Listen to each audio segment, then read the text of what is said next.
It's Sue here from Inspired Messages Monday, and it's February. So January went really quick, and we're heading towards the spring, and you can see my daffodils behind me, and you know, in the heavens, you can also kind of you know, in the pagan way, we talk about Imbolc, which I'll talk briefly about in a minute, which represents the light returning.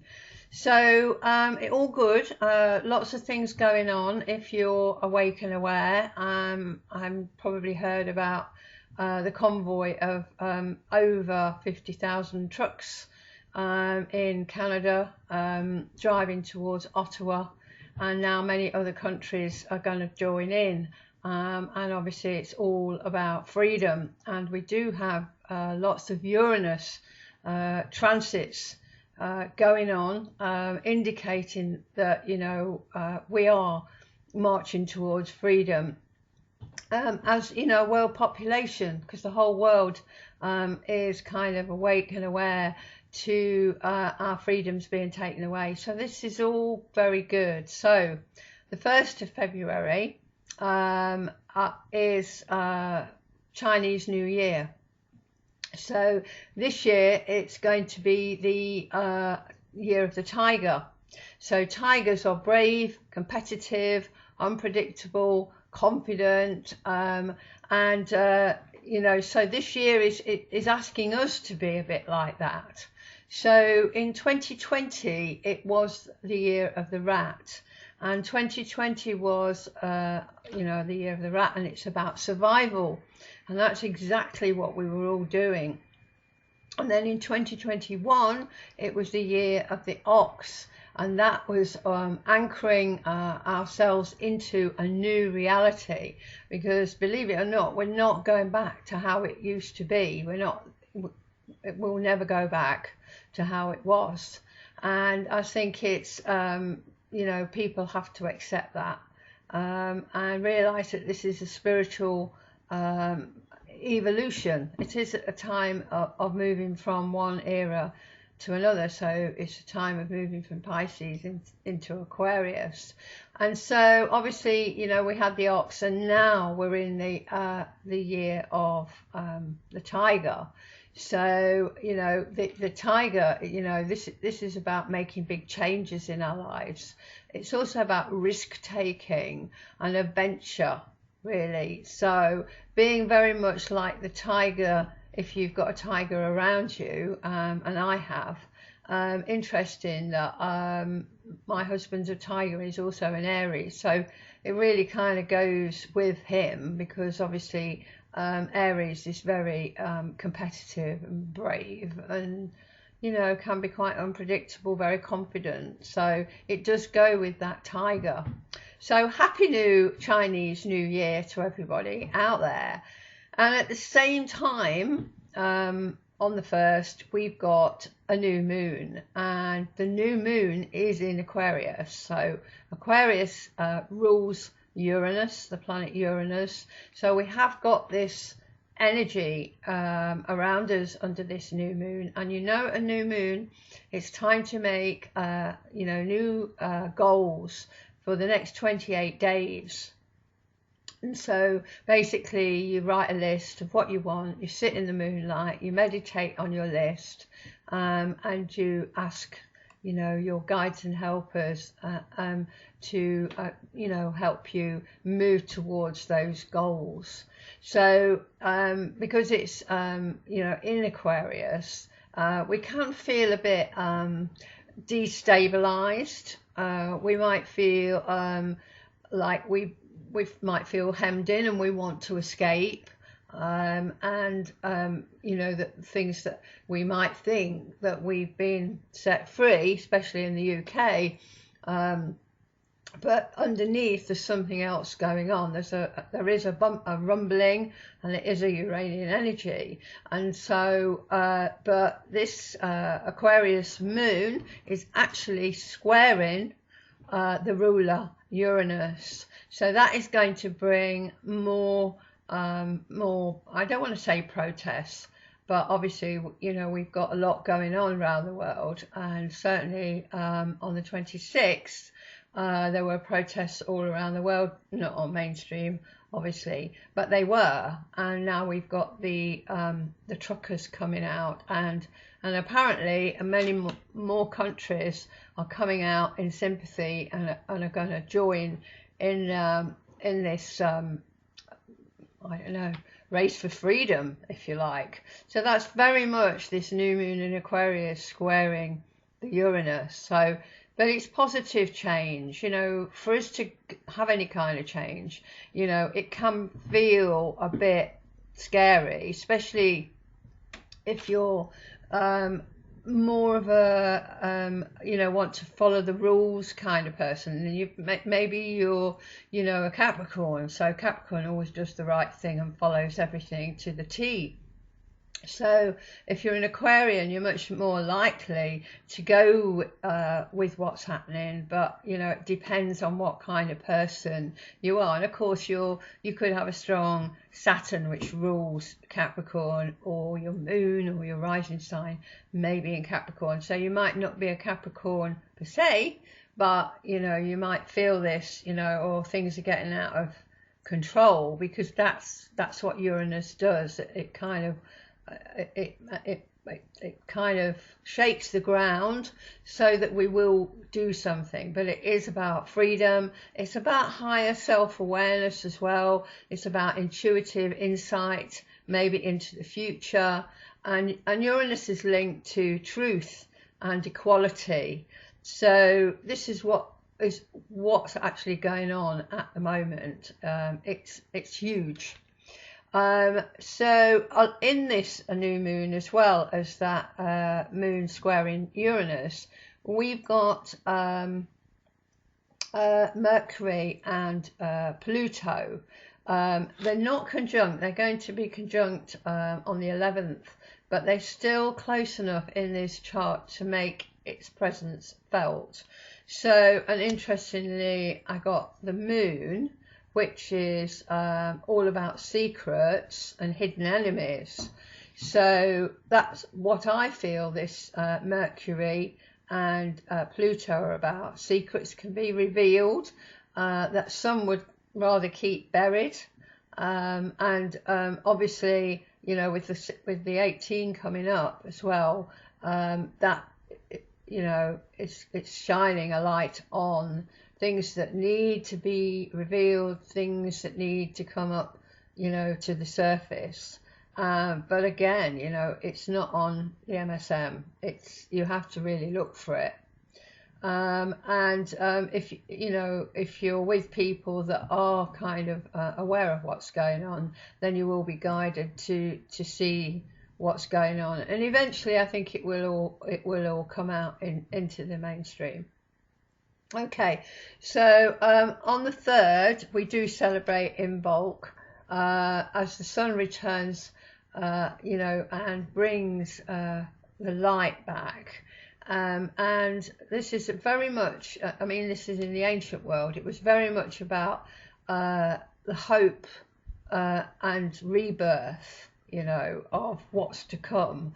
And you know, with the daffodils, you know, they come up every year, and we take them for granted, don't we, that you know, the bulbs that we plant are actually going to come up. And so it is about rebirth. It's the spring, it's the light, it's warmth coming back into the planet. So we will be you know, aware of that, and we need to celebrate that that's happening. And the card that came up as well was the Hermit, which he's got a lantern, and you've heard me say this before, and he shines his light on the world. And I think it's also about, you know, wisdom, and holding your own counsel, and listening, really listening to your inner voice. So I think that's a really important card that actually came up. And on the 8th of February, we're going to have Mars trining Uranus. So here we've got Uranus again. This is a trine, so it's not, you know, it's an easy aspect, but Mars is very strong. You know, it's about getting the job done. It's about moving forward. So these two together can bring success, really, especially because it's a trine, success for new and different and innovative solutions to what's going on, and group projects. I think that's, you know, key, that people are together. This is not about being alone. And so, you know, thinking about that, you know, we know that there are many groups forming together around the world again, and, you know, looking to the old ways of being, you know, growing their own food, and I don't know, just living in a much more simpler way. So on the 15th, Mercury, have I forgotten something? No, Mercury moves into Aquarius. So here we are again. This is Aquarius, is ruled by Uranus. So we have more of this energy. Mercury is about communication, and it will be in Aquarius till the 10th of March. And again, you know, because it's Mercury, it's about the mind, communication, and so flashes of brilliance, new ideas, again, new solutions, people in groups talking about it, because Aquarius and Uranus is very much to do with the group and humanity. Yeah. So on the 16th, we're going to have the full moon, and this time it will be in the sign of Leo, and it will be squaring the North Node. So this suggests that it's a time to move forward, because the North Node is where we should be going, and opposite is the South Node. It's what we know, what we always retreat back to. So the North Node is actually asking us to move forward, and so, you know, this full moon in Leo is going to be you know, squaring that. So it's time to move forward. And also in this full moon chart, we have Mars next to Venus, and again, it's not exact, but it is there, and it makes a statement. Now, obviously, Mars is the male, and Venus is the female, and we have to have both. We have to have yin and yang. We have to have a blending of both of these, so because they work together, and they show us the importance of partnerships again. And actually, the Empress came up, and she's linked to Venus, which you know is very important. She has lots of ideas. The Empress, yes, the Empress. She's really very creative, and again wants to be in the mix, creating new things, and so new ideas, bringing new beginning, and connecting also to the Lovers, which obviously again this came up as well, which again is about partnerships, isn't it? So, you know, there's a lot here about we can't be alone. We need other people, and also obviously the Lovers is about love. So it's really saying that love is integral to what we're doing. It's not about, I mean, I know we've got the Mars with it, and we need the Mars to drive us forward, but it's not about being aggressive. This is about a melding of the two energies, and moving forward in a creative way that is determined, but with no aggression. So the next card that came up was the Chariot, and on the 18th, I think this reflects very much, we've got the first of 3 Jupiter transits we're going to be having in the next few months, and this one is Jupiter sextiling Uranus. So here we have Uranus again, and Jupiter's always about opportunities, if we're prepared to walk towards them. It doesn't just land in our lap. If we start to do things, then we get rewarded with this Jupiter or Jupiterian energy.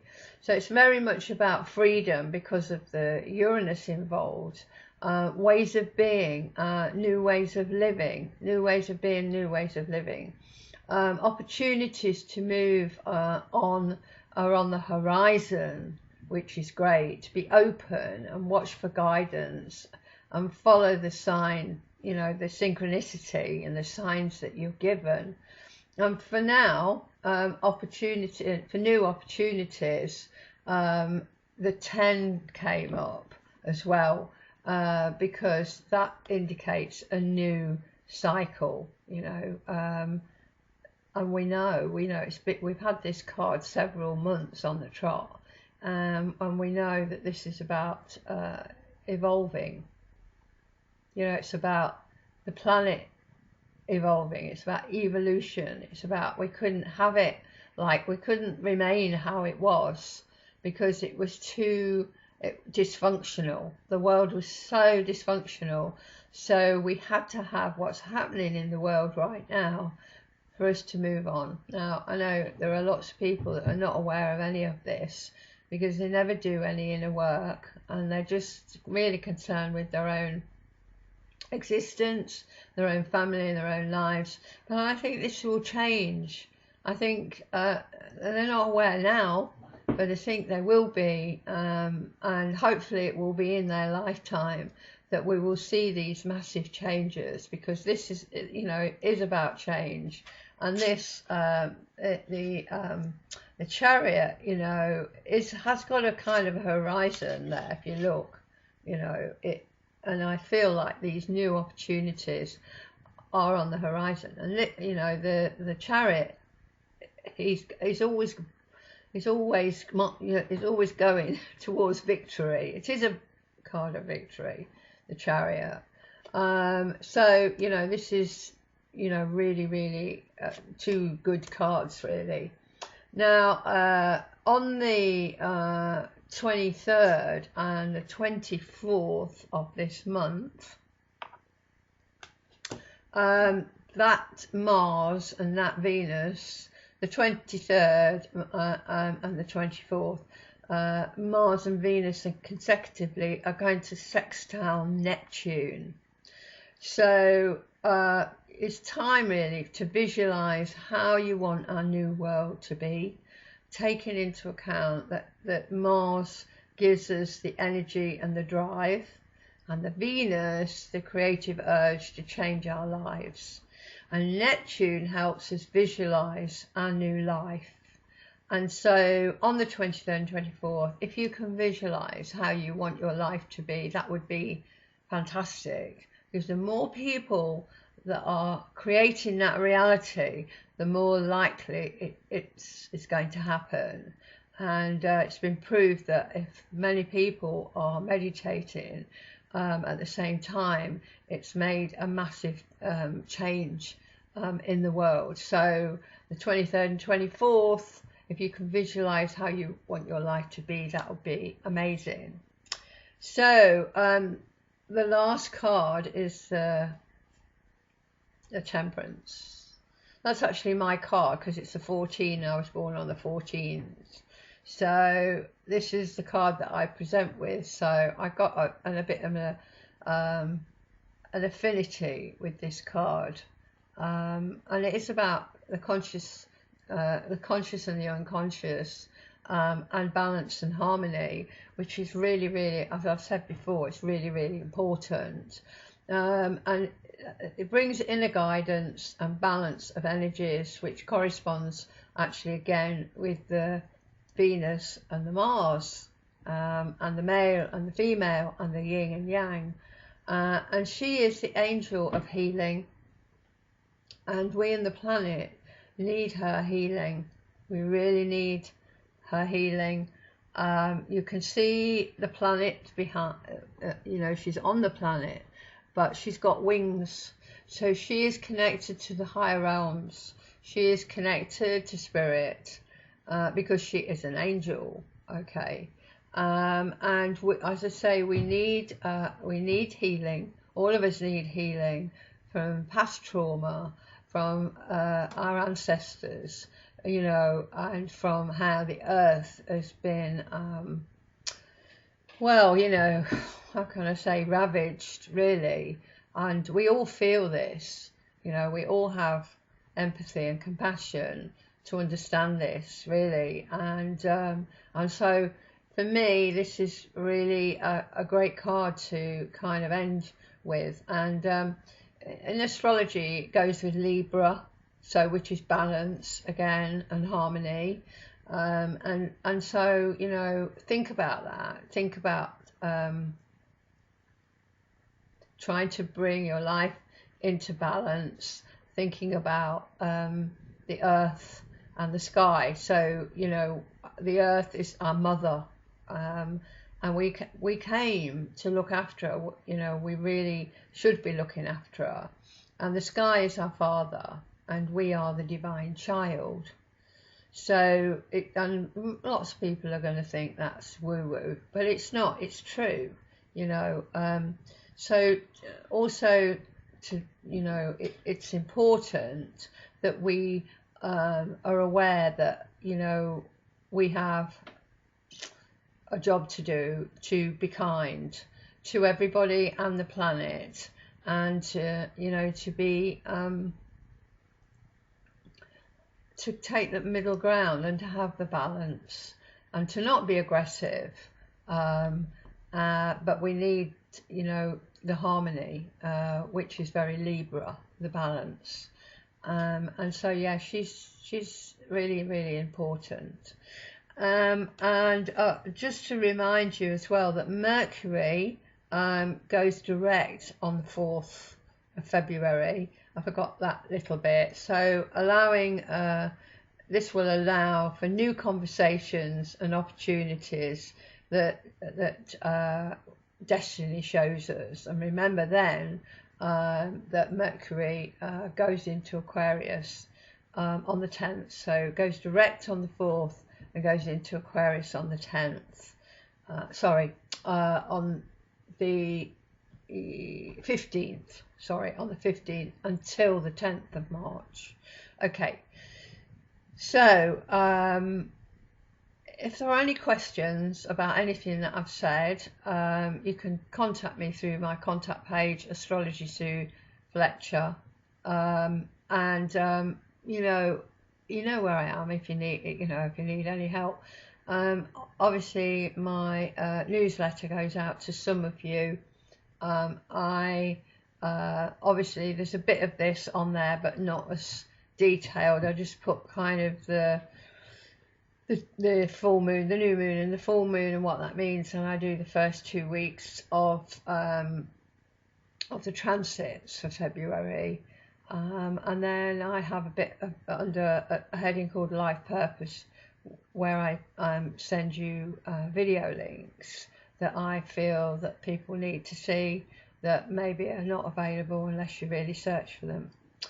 So if you're interested, yeah, please just message me and get in touch either through Facebook or through my website. So the affirmation this month is peace, love, joy and harmony reigns on planet Earth.